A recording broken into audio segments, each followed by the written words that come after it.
India Pakistan தாக்குதல் நிறுத்தத்திற்கு எந்த முன்பின் நிபந்தனைகளும் விதிக்கப்படவில்லை என இந்திய வெளியுறவுத்துறை தெரிவித்திருக்கிறது. இது தொடர்பான விரிவான தகவல்களை தருகிறார் எமது ஆசிரியர் கலைமாறன். திரு கலைமாறன், வணக்கம். இது தொடர்பான முழு விவரங்கள் என்ன? இந்த தாக்குதல் நிறுத்தத்திற்கு இந்தியாவும் பாகிஸ்தானும் ஒப்புக்கொண்டதாக அந்த அறிவிப்பு வெளியாயிருக்கிறது. கடந்த 3 நாட்களாக பாகிஸ்தான் இந்திய எல்லைகளை கடந்து தாக்குதல் முயற்சியில் ஈடுபட்டது. இந்த முயற்சிகளை இந்தியா வெற்றிகரமாக முறியடித்தது. இதனால் பாகிஸ்தானில் இருக்கக்கூடிய பல்வேறு இலக்குகளை இந்தியா வெற்றிகரமாக தாக்கி அழித்தது. பாகிஸ்தானுடைய விமானப்படை தளங்களாக இருக்கட்டும், அதனுடைய லாஜிஸ்டிக் சென்டர்ஸ் சொல்லுவாங்க, அந்த ராணுவத்திற்கான தளவாடங்கள் வைத்திருக்கக்கூடிய இடங்கள், அதனுடைய ரடார் அமைப்புகள் அப்படின்னு சொல்லி குறிப்பிட்ட இலக்குகளை தேர்ந்தெடுத்து இந்தியா மிகச்சரியாக துல்லியமாக தாக்கியது. இந்தியாவின் விமானங்கள் அனுப்பாமலேயே இந்தியா இங்கிருந்து ஏவுகணைகளையும் அதற்கான ரெடார்களையும் மட்டுமே அனுப்பி இந்த தாக்குதலை மேற்கொண்டது. அதாவது புது யுக போர் முறை அப்படின்னு சொல்லுவாங்க. அந்த புது யுக போர் முறையை இந்தியா எப்படி நளினமாக கையாண்டது அப்படிங்கிறத இந்த 3 நாள் தாக்குதலே உலகத்திற்கு தெளிவாக எடுத்து காட்டியிருக்கிறது. வெறும் ட்ரோன்கள் அல்லது ஏவுகணைகள் இந்த ரெண்டையுமே வச்சுட்டு இந்தியா தனது தாக்குதலை திட்டமிட்டு நடத்தி இருக்கிறது. அதில் மிகப்பெரிய சேதத்தை பாகிஸ்தானுக்கு உண்டாக்கி இருக்கிறது. அதுதான் இன்னைக்கு வெளியுறவுத்துறை சார்பில் அந்த செய்தி தொடர்பாளர்கள் பேசும்போதும் சரி, பாதுகாப்புத்துறை சார்பிலான செய்தி தொடர்பாளர் சந்திப்பின் போதும் அவங்க தெளிவாக எடுத்து சொன்னாங்க. என்ன சொன்னாங்க அப்படின்னா, இந்த தாக்குதல் நிறுத்தத்திற்கு இப்போ இரு நாடுகளும் ஒப்புக்கொண்டதாக செய்திகள் வந்திருக்கிறது. ஆனால் தாக்குதல் நிறுத்தத்திற்கு இந்தியா ஒப்புதல் தெரிவிக்கணும் அப்படிங்கிற கோரிக்கையை பாகிஸ்தான் தான் முன்வைத்தது. அது இன்றைக்கு மதியம் ஒரு 3:30 மணி அளவில் அவங்க டிஜிஎம்ஓ அப்படின்னு சொல்லுவாங்க, ராணுவத்தில் இருக்கக்கூடிய உயர்மட்ட அதிகாரி. அந்த உயர்மட்ட அதிகாரி பாகிஸ்தான்லேருந்து இந்திய டிஜிஎம்ஓவுக்கு ஃபோன் பண்ணுறாரு. தாக்குதலை நிறுத்திக்கோங்க, தயவு செய்து இதுக்கு மேலே தாக்குதல் நடத்த வேண்டாம், நம்ம 2 பேருமே தாக்குதல் நிறுத்தத்திற்கு ஒப்புக்கொள்ளலாம் அப்படிங்கிற மாதிரியான ஒரு தொலைபேசி அழைப்பில் பேசுறாரு. இந்த அழைப்பை அடுத்து தான் அவங்களுக்கு இடையிலான அந்த பேச்சுவார்த்தை நடக்குது. இதை அரசு மட்டத்திற்கு கொண்டு போறாங்க. ராணுவம் தன்னுடைய தலைமைக்கு தெரிவிக்கிற ராணுவ தலைமையிலிருந்து பிரதமருக்கு சொல்றாங்க. பிரதமர் அவசர கூட்டத்தில் ஒரு ஆலோசனையில் ஈடுபட்டார். காலையிலிருந்து ஒரு ஆலோசனையில் இருந்தார். மதியமும் ஒரு ஆலோசனை நடந்தது. அதில் தேசிய பாதுகாப்பு ஆலோசகர், பாதுகாப்புத்துறை அமைச்சர் ராஜ்நாத் சிங், முப்படை தளபதிகள், அதே மாதிரி முப்படைகளின் தலைமை தளபதி, பாதுகாப்புத்துறை செயலாளர், இவங்க எல்லாமே கலந்துக்கிட்டாங்க. ஒரு உயர்மட்ட ஆலோசனை கூட்டம் நடந்தது. அதுக்கான காட்சிகளும் கூட பகிரப்பட்டது. அந்த ஆலோசனை கூட்டத்தில் பாகிஸ்தானுடைய கோரிக்கை குறித்து பரிசீலிக்கப்பட்டது. இந்த கோரிக்கையை ஏற்று, பாகிஸ்தான் கோரிக்கையை ஏற்று சரி தாக்குதல் நிறுத்தத்திற்கு ஒப்புதல் கொடுக்கலாம் அப்படிங்கிற மாதிரி ஒரு முடிவு எடுக்கப்பட்டது. இந்த முடிவு எடுக்கப்பட்டதை தான் இப்போ இந்திய வெளியுறவுத்துறை தெரிவிச்சிருக்குது. தாக்குதல் நிறுத்தத்துக்கு பாகிஸ்தான் கோரிக்கை விடுத்தது. அந்த கோரிக்கையை ஏற்று நாங்கள் தாக்குதல் நிறுத்துவதற்கு ஒப்புதல் தெரிவிச்சிருக்கிறோம். இன்று மாலை 5 மணி முதல் எந்த தாக்குதலும் இந்திய தரப்பிலிருந்து இருக்காது அப்படிங்கிறத இந்தியா உறுதியளித்திருக்கிறது. பாகிஸ்தானும் நாங்கள் இதுக்கு மேல தாக்க மாட்டோம் அப்படிங்கிற மாதிரி அந்த உறுதியை கொடுத்திருக்கிறாங்க.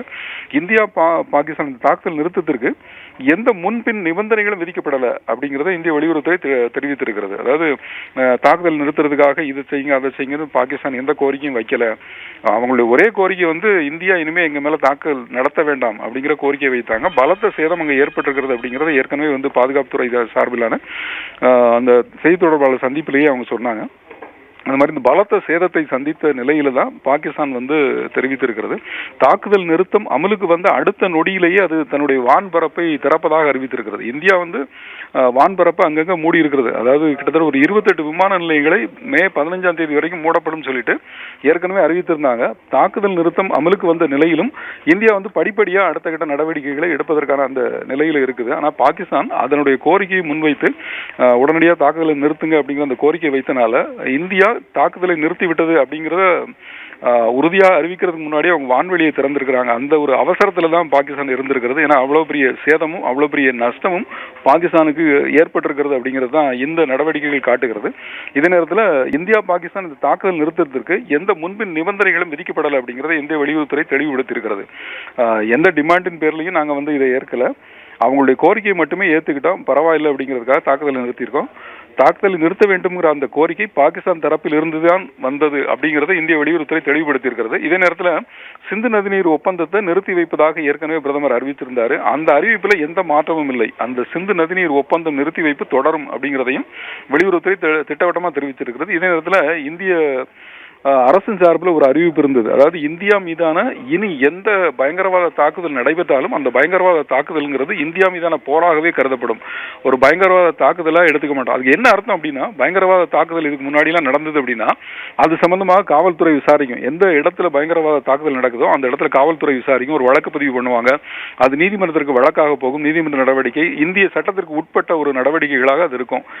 இதை சர்வதேச மன்றத்துக்கு கொண்டு போவாங்க. இது மாதிரி நடந்திருக்கிறது. சர்வதேச மன்றங்கள்ல இந்த இந்த தகவலை வைப்பாங்க, இல்ல சர்வதேச நீதிமன்றத்தில் இந்த தகவலை பதிவு செய்வாங்க, சம்பந்தப்பட்ட வெளியுறவுத்துறைக்கு சொல்லுவாங்க. ஒருவேளை உங்க தரப்பிலிருந்து பயங்கரவாதிகள் வந்து இது மாதிரி செஞ்சாங்க அப்படிங்கிற மாதிரியான தகவல் இருந்தாலும் அதை சொல்லுவாங்க. ஆனால் இந்திய அரசு இப்போ ஒரு புது அறிவிப்பை வெளியிட்டிருக்கு. இனி இந்தியாவில் ஏதாவது ஒரு இடத்துல பயங்கரவாத தாக்குதல் நடந்தால் அதை வந்து இந்தியா போராகவே கருதி கொள்ளும். இதற்கு யார் பின்னணியில் இருக்கிறாங்க, யார் துணை செய்யறாங்களோ அவங்க மேல ராணுவ நடவடிக்கை எடுப்போம் அப்படிங்கிற மாதிரி தான். அதாவது இப்ப நடந்தது இல்லையா, இப்ப வந்து இந்த ஆபரேஷன் சிந்தூர் அப்படின்னு அடிச்சாங்க இல்லையா, அந்த மாதிரியான ஒரு நடவடிக்கை தான் இனிமே இருக்கும் அப்படிங்கிறத இந்தியா திட்டவட்டமாக அறிவித்திருக்கிறது. இப்ப நாங்க தாக்குதலை நிறுத்துகிறோம், ஆனால் இனி ஏதாவது ஒரு பயங்கரவாத சம்பவம், ஒரு பயங்கரவாத செயல் இந்தியாவுக்குள்ள நடந்தால், இந்தியாவின் மண்ணில் எங்கேயாவது ஒரு இடத்துல நடந்தால் அது வந்து நாங்க போராகவே கருதுவோம். அந்த போருக்கு யார் காரணமோ அவங்க மேல ராணுவ நடவடிக்கை எடுப்போம் அப்படிங்கிற மாதிரியான ஒரு அறிவிப்பும் வெளியிடப்பட்டிருக்கிறது.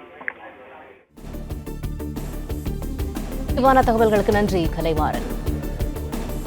பிளே ஸ்டோர் மற்றும் ஆப் ஸ்டோரில் இருந்து பாலிமர் செயலியை QR கோடு மூலம் பதிவிறக்கம் செய்யுங்கள். செய்திகளை உடனுக்குடன் பெறுங்கள்.